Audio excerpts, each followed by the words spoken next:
স্বামী গরিব হলেও ক্ষতি নেই, তবে যদি সৎ ও চরিত্রবান হয় তাহলে কিন্তু কোনো রাজপ্রাসাদের প্রয়োজন হয় না। একটা ছোট্ট ঘরেও সুখে শান্তিতে থাকা যায়, শুধু মনের মিলটাই দরকার। আর বেশি টাকার প্রয়োজন হয় না, আর টাকা পয়সা নিয়েও কি লাভ যদি স্বামী যদি অসৎ হয়। যাই হোক বন্ধুরা, অনেক গল্প করব আমার এই ভিডিওতে, তবে তার আগে আমি আমার পরিচয়টা বা ইন্ট্রোটা তোমাদের সাথে দিয়ে নিই। আমার একান্তই প্রাণের শহর থেকে, কলকাতা থেকে আমি রাজিয়া, আর আমার রাজিয়াস লাইফস্টাইল চ্যানেলে ছোট্ট একটা পরিবারে তোমাদের সবাইকে ভালোবাসা। নতুন একটা দিনে, নতুন একটা সকালে সবাইকে আমার ছাদের ফুল গাছ থেকে দিনটা শুরু করলাম। আর গুড মর্নিং, কেমন আছো তোমরা সবাই? দেখতেই পাচ্ছ ছাদে কিন্তু খুব সুন্দরভাবে ফুলগুলো শান্ত বাতাসে, শান্ত প্রকৃতিতে কিন্তু ওরা এখন স্তব্ধ হয়ে আছে।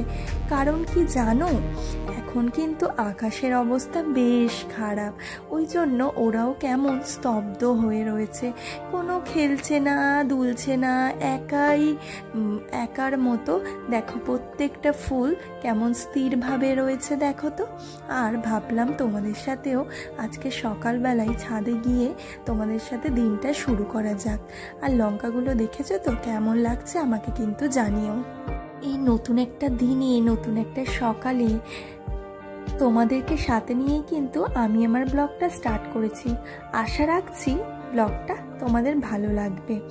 আর যদি ভালো লাগে তাহলে কিন্তু একটু কষ্ট করে একটা লাইক করে দিও, না হয়। একে কিন্তু আমি নিচে চলে এসেছি, আর দেখতেই পাচ্ছ আকাশের অবস্থা কিন্তু ভীষণ খারাপ। আর এদিকে কিন্তু আমি হাঁড়িতে 4টে দেশি মুরগির ডিম নিয়ে বসিয়ে দিয়েছি। আমার হাজব্যান্ডের না শরীরটা ভালো না, তাই সকাল সকাল ডিম সিদ্ধটা আমি বসিয়ে দিয়েছি। আর এদিকে দেখো ডিম সিদ্ধটা বসিয়েই আমি ফ্রেশ হতে চলে এসেছি। আমার যা সকালের রুটিটা করে নিয়েছে। আর এদিকে দেখতেই পাচ্ছ আমি এখন মাজনটা দিয়েই কিন্তু আমি ব্রাশ করতে শুরু করে দিয়েছি। টুকিটাকি ফ্রেশ হয়ে নেব, যেরকম সকালটা শুরু হয়। তো তোমাদের সাথে আজকে ভাবলাম আমি একটু ফ্রেশ হয়ে নিই, তাই সেখান থেকেই শুরু করলাম। আর অলরেডি কিন্তু আমার হাজবেন্ড কিন্তু খেতেও ওকে দিয়ে দিয়েছি, জানো তো। ওটা আর তোমাদের সাথে দেখাতে পারিনি, খুব তাড়াহুড়ো ছিল, আর ওরও বেরোনোর টাইম হয়ে গেছিলো। তাই ওকে আমি রুটি দিয়ে, জ্যাম দিয়ে, আর একটা ডিম সিদ্ধ দিয়ে, একটা কলা দিয়ে খেতেও দিয়ে দিয়েছি। এখানে এই যে দেখতেই পাচ্ছ, আমি কিন্তু আমার ফেস ওয়াশ হিসাবে সকালে যেটা হিমালয়া নিম ফেস ওয়াশ আমি ইউজ করি, আমার স্কিনে কিন্তু বেশ ভালো যায়। আর আমার স্কিনে কিন্তু এটা ভীষণভাবে শ্যুট করে, তোমরা ইউজ করতে পারো। তারপরই দেখো এখানে কিন্তু টোস্টারে আজকে না আমরা কেউ ঘরে করা রুটি খাবো না, আজকে পাউরুটি দিয়ে সেলাই রুটি দিয়ে জ্যাম দিয়ে খাবো। ওই জন্যে এখানে কিন্তু টোস্টারে দেখো রুটিগুলো দিয়েও দিয়েছে। আর এটা কিন্তু আমার দেওর ও করছিল, আর বললো যে ভাবি তুমি কি খাবে? ওই জন্য আমি বললাম যে হ্যাঁ আমার জন্য দুটো করো, তাহলে আমি আর করব না। তো ও করছিল। দেখো এখানে টোস্টারে কিন্তু বেশ কয়েকটা রুটি দিয়ে দিয়েছি। তারপর আমরা সবাই খাবার টেবিলে মজা করছিলাম, শুনতে থাকো। এমন কথা বলছিলাম, তুমি এরকম কথা আমার ভিডিওটা একটু 3-4টা বললেই হবে। এই ছোট ভাইকে বলছি এরকম কথা একটু 3-4টা বললেই আমার ভিডিওটা হবে। ওই যেরকম ভাবে বলে আর কি, ভিডিওর সামনে তখন আর কিছু বলতে পারে না। হ্যাঁ তাহলে ওদিক থেকে নেব, চলে আসবে। আমি এখন খাচ্ছি না। Hello guys, I am eating ওর ভয়েসটাই নাও তুমি। ইটিং নাও পাউরুটি in dipping cha and I am chewing namu namu. ঠিক আছে।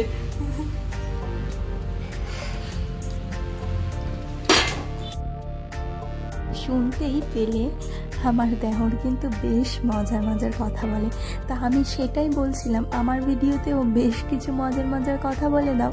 তো ও আজকে টেবিলে বসে বসে শুনতেই পাচ্ছিলে, নিজের মতো করে মজা দেওয়ার তোমাদেরকে চেষ্টা করলো। আর তোমরা বলো কিন্তু তো ওর এই মজার কথাগুলো তোমাদের কেমন লাগলো। তারপরই ওদের খুব তাড়া ছিল, যেহেতু আমার যা যাবে কলেজে, তো কলেজে এক্সাম ছিল, তো ওরা খেয়ে দিয়ে উপরে রেডি হতে চলে গেছে। আর আমি এদিকে একেবারে খেয়ে দিয়েই চলে এলাম রান্নাঘরে। আর রান্নাঘরেই দেখতেই পেলে সবজি কাটছিলাম, ও আমাকে সবজি করে দিয়ে গেছিল, তো তারপর কিছু কম ছিল তো আমি কেটে নিলাম। আর এদিকে দেখো মাছটা কিন্তু আমি এখন ভাজতে দিয়ে দিয়েছি। আর আজকে বেশি কিছু রান্না করব না, ঝিঙে দিয়ে মাছের ঝোল করব, মাটন কষা করব, আর একটু ডাল দিয়ে পুঁই শাক করবো, আর ভেন্ডি ভাজবো, এটাই আজকের মেনু। আর এই দেখো মাছগুলো বেশ নুন ঝাল হলুদ দিয়ে মাখিয়ে কিন্তু আমি এখানে কিন্তু অলরেডি গরম গরম তেল, মাছ ভাজারই তেল ছিল জানো তো আগের দিন, সেটা না রয়ে গেছিলো, ভাবলাম তেলটা আর কেন ফেলে দেব, ওটাতেই আমি মাছটা ভেজে নিই। আর তোমাদের সাথে যেটা বলছিলাম, সত্যিকারের কি জানো তো, একটা মেয়ে চায় যে তার হাজবেন্ড হবে ভীষণ চরিত্রবান, সৎ, অসৎ নয়। অসৎভাবে থাকার থেকে আর অসৎ উপায়ে অসৎভাবে টাকা নিজের কাছে থাকার থেকে আমি মনে করি সৎ চরিত্রবান স্বামী 1 টাকা যদি থাকে তার সাথে কিন্তু সুখে শান্তিতেও থাকা যায়। কিন্তু যার স্বামী অসৎ আর চরিত্রবান নয়, সেই স্বামীর সাথে আমি মনে করি হাজার রাজপ্রাসাদেও থাকলেও কিন্তু সেই সুখটা পাওয়া যায় না। আর ছোট্ট ছোট্ট খুশিগুলোই কিন্তু একটা গৃহিণীর কাছে অনেক। একটা স্বামী যদি ছোট্ট ছোট্ট খুশি দেয় সেটাই আমি মনে করি অনেক। আর তার স্বামী যদি একটা কেয়ারিং স্বামী হয়, চরিত্রবান স্বামী হয়, সারাদিন দিনের শেষে যদি তার স্ত্রী কেমন আছে, তার স্ত্রী কী খেয়েছে, সব কিছু যদি একটা স্বামী কেয়ারিং করে, আমি মনে করি তার থেকে বেশি কিছু পাওয়ার আর আমাদের আর নেই।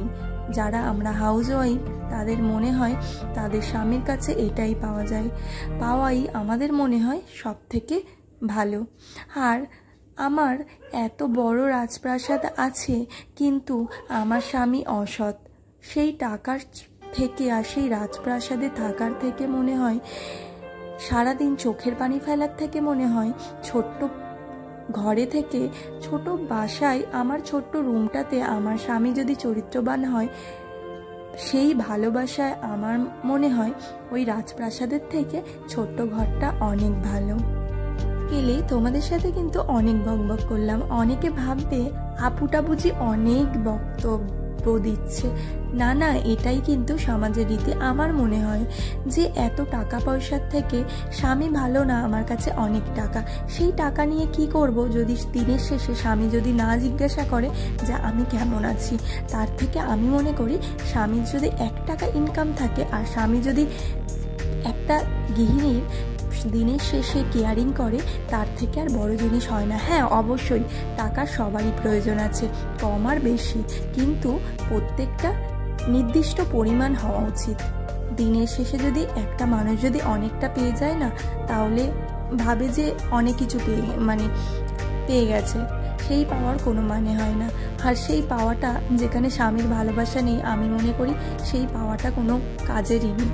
যাই হোক, তোমাদের সাথে কথা বলতে বলতে কিন্তু আমার অনেকটাই কাজ হয়ে গেছে। ঘরটাও কিন্তু ক্লিন করে নিয়েছি, সবটা ক্লিন করতে পারিনি, টিভির মাথাটা শুধু ক্লিন করলাম। আর এদিকে দেখো কথা বলতে বলতে আমার তরকারিটাও হয়ে গেছে। এদিকে আমার কিন্তু ঝিঙের ঝোলটা আমি অলরেডি নামিয়ে দিয়েছি। আর এদিকে এখন মাটন কষা করব। আর ওই দিকে আমি ডালটা বসিয়েছি, দেখতেই পেয়েছো, যেহেতু আমি না পুঁই শাক ডাল করব, আগেই দেখিয়েছি। আমি ডালের মধ্যে আদা রসুন বাটা, সব কিছু মশলা, ঝালের গুঁড়ো, হলুদের গুঁড়ো, সব কিছু দিয়েই হাতে ঘষেই আমি ডালটা বসিয়েছি। ডালটা কষার পর সিদ্ধ হয়ে যাবার পর আমি পুঁই শাকটা দিয়ে দিয়েছিলাম, কিন্তু দেখতেই পেয়েছো। আর এই পর্যায়ে আমার কিন্তু সমস্ত কাজ হয়ে গেছে। আর এদিকে দেখো আমি ফল কাটছি হাজব্যান্ডের জন্য।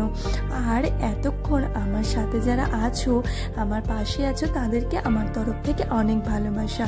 আর আমার ভিডিওটা যারা নতুন ভিজিট করছো তাদেরকে একটাই কথা বলবো বন্ধুরা, যদি আমার ভিডিওটার কোনো অংশ ভালো লেগে থাকে, আমার ছোট্ট পরিবারে তোমরাও একটা ছোট্ট মিষ্টি সদস্য হয়ে থেকে যেতে পারো আমার পরিবারে। আর দেখতেই পাচ্ছ সব কাজ বাজ ছেড়ে আমি এখানে প্রতিদিনের সমস্ত গৃহিণীদের যেটা কাজ, গ্যাসটা পরিষ্কার করা, সেটাই আমি করে এসে এখানে বেসিনটা পরিষ্কার করছিলাম। আর যেটা দিয়ে গ্যাসটা মুছলাম সেটাও আমি সঙ্গে সঙ্গে পরিষ্কার করে নেবার চেষ্টা করি। আর এখন দেখো আমি এখানে ওই যে রান্নার পরে না বেসিনটা প্রচুর নোংরা হয়ে যায়, সেটাই ভাবলাম যে একটু পরিষ্কার করে নিই, তাই এখানে দেখো পরিষ্কার করে নিলাম। আর আমার ভিডিওটা আর আমার কথাগুলো আজকে কেমন লেগেছে সেটা কিন্তু অবশ্যই জানাবে। আমার হাজব্যান্ড কিন্তু ভীষণ ভালো, আর আমার হাজব্যান্ড কিন্তু ভীষণ কেয়ারিং। আর সমস্ত হাজব্যান্ড যেন সেরকম হয় সেই দোয়া করি তোমাদের কাছে। যাই হোক বন্ধুরা, টাটা, বাই, ভালো থাকবে, সুস্থ থাকবে, টাটা।